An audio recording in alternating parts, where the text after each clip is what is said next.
Hey, what's going on? This is Coach Marcus, Pro Fan Talk. We are at Eagles camp today. We got the Browns in town. So Shador in that show just saw Joey Flacco walk by.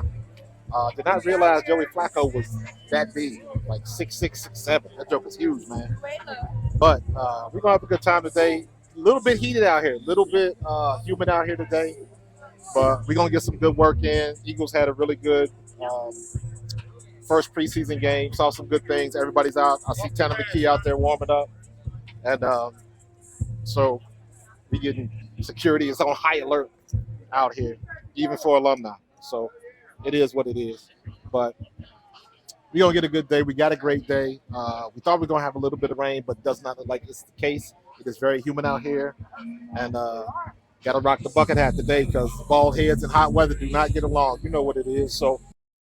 What's going on, folks? This is Coach Marcus for Pro Fan Talk, and I was at Eagles camp today. I was at practice today, the joint practice, the first of two with the Cleveland Browns. Good practice, good day for the defense today. About on par or average with the offense, although I did not watch a lot of offense. I was concentrating on the defense, standing right next to Barrett Brooks, and we were kind of watching the defense. We watched some of the offensive line drills. I was looking specifically at Jahad Campbell. I was looking at Jalen Carter, Jordan Davis, Smile Munden, excuse me. So looking at all of the new guys and just seeing, what was going on. I really wanted to see Shador, but as all the reports came out, Shador sat back in the back all practice. He didn't take one rep at quarterback. And I was surprised. I didn't know what was going on. And then, of course, when I got home, you hear the news that he had an oblique injury and they kept him out of practice. And it looks like he's not going to play on Saturday either. This will be a situation where Dylan Gabriel will have the opportunity to shine a little bit unless he's not going to play because he's still nursing the injury. Kenny Pickett's still nursing the hamstring. So everybody's banged up. The only person that ain't really banged up is Joe Flacco. And let me say this. Joe Flacco is a big man. Joe Flacco is huge. I did not realize he was 6'6". Damn near looked like he's 6'7". I mean, he looked like he ought to be a forward for the Sixers. Good practice today. The one things I saw, and let me say this, it is very difficult when you are in that setting and you got so many things going on. You got 2 fields, 3 fields sometimes worth of activities going on. So you gotta pick your poison, right? You gotta find a spot, stay at that spot and focus in on one thing. You can't look over here and look over there. There's way too much going on and there's way too many people in the way. Like I said, I was kind of standing along with Barrett Brooks and we were watching the defense. It was one-on-ones defense. Number 1 Cleveland Browns offense against the number 1 Eagles defense. And it was a good battle. Jalen Carter, that joker's going to get double teamed almost every damn play. It's that simple. Jordan Davis looks good. Smile Munden looks good. Trot Jr., we were talking earlier. Trot Jr., he might not be the biggest, strongest, or fastest, but Trot Jr. knows where he is supposed to be. And that's what makes him so special. You guys have heard me say this all the time. The guys that know the playbook first, that can pick up that playbook the quickest, when they get on the field, they're not thinking.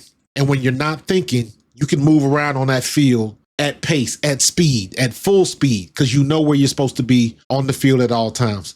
That's how Trot comes across to me. Jahad Campbell is just a menace. Him, Nolan Smith, Jalen Carter, Jordan Davis are going to be a problem for offenses. My prediction is that the defensive line is not going to skip a beat. Jahad is that good. Jalen Carter's got a year better. If Nolan Smith can stay healthy and then you got Jalen Hunt on the other side, this defense can continue to be special. As long as the team can get through this year without any injuries, we're good to go. I saw a couple of questionable plays from Keely Ringo. You guys know that Keely Ringo is my guy. He's just somebody that I had confidence in. We are going to find out this weekend whether or not Keely Ringo is that dude at that position, I should say, because they can always move him back to safety, but it's going to be a battle wherever you put him. So I saw one play today where it looked like he missed the tackle, but it was one play. So I'm thinking that the game this weekend, he's going to really have to show improve or his spot's going to be up. They're going to just give it to Ja'Cory Bennett. Adoree Jackson really hasn't impressed that much either. So the position is still up in the air. there's still a lot of things that can happen. So we'll have to see. But as far as, the rest of the stuff I saw in camp, I saw some good reps for the offensive linemen. It looks like Toth is gonna have to take Dickerson's place. We'll see how that goes. He's a journeyman, but he's been in the league like 8 years, I believe, and he's never started. There's a reason for that. But we gonna learn today. You got to figure out if this guy can step up and fill that gap. I know there was a big fight today. I saw it, but I was on the other field. Like if you see my background, that's the offensive field. So just imagine there are 3 big fields when you get to the NovaCare complex. There's 3 big fields. That field where the offense is the right. And then the defense is in the middle.